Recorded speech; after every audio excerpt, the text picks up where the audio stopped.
ziragiye iki ni igihano. Imana yacu ni umugenga w'ibihe, imenya byose n'ibitarabaho, kandi igenera umuntu wese ibimukwiye mu gihe cyayo. Imana yacu ni umugenga w'ibihe, imenya byose n'ibitarabaho, kandi igenera umuntu wese ibimukwiye mu gihe cyayo, kandi igenera umuntu wese ibimukwiye. Oh, Imana yacu ni umugenga w'ibihe, imenya byose n'ibitarabaho, kandi igenera umuntu wese ibimukwiye mu gihe cyayo. Kandi igenera umuntu wese ibimukwiye. Nukuri Imana yacu ni umugenga w'ibihe, imenya byose n'ibitarabaho, kandi igenera umuntu wese ibimukwiye mu gihe cyayo, kandi igenera umuntu wese ibimukwiye.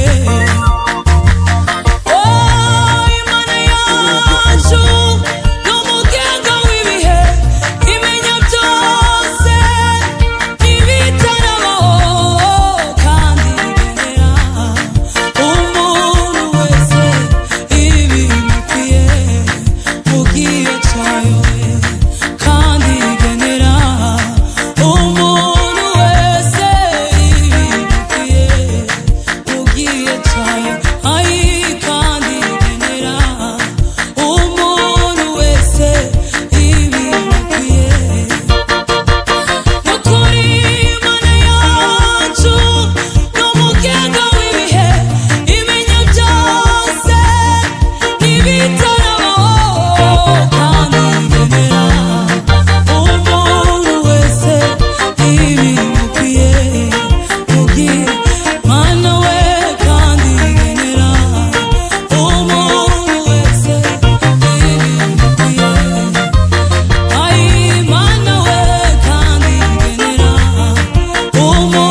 mwenye haki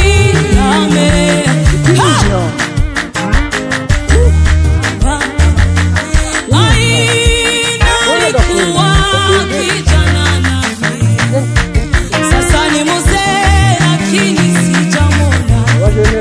Mwenye haki ameacha, wala uzao wake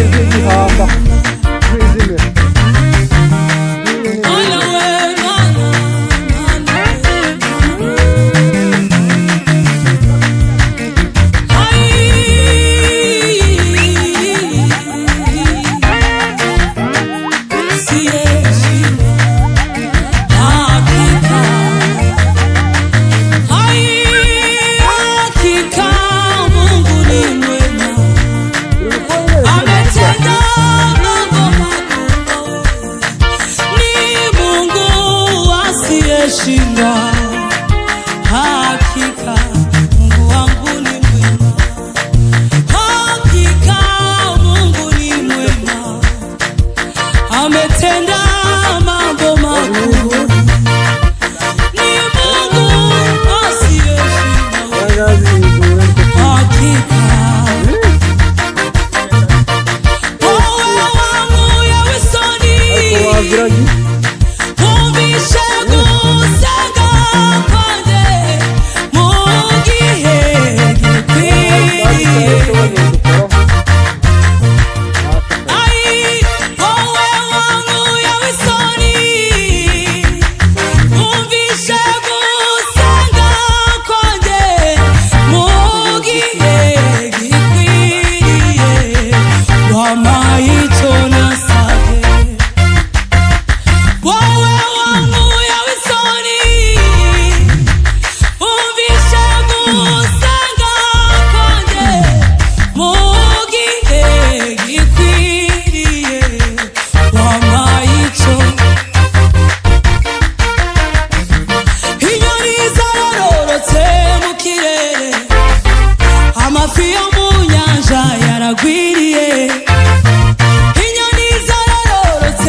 wibaza ko mbikunda kurusha umuntu, bigatuma uza imbere yandutizeye.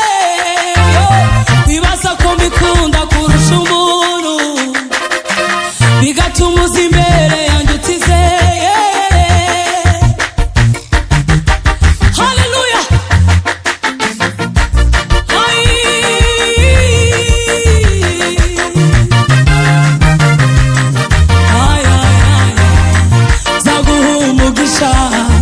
Ongera umugisha, guhindura umugisha, ibyo uzabireba.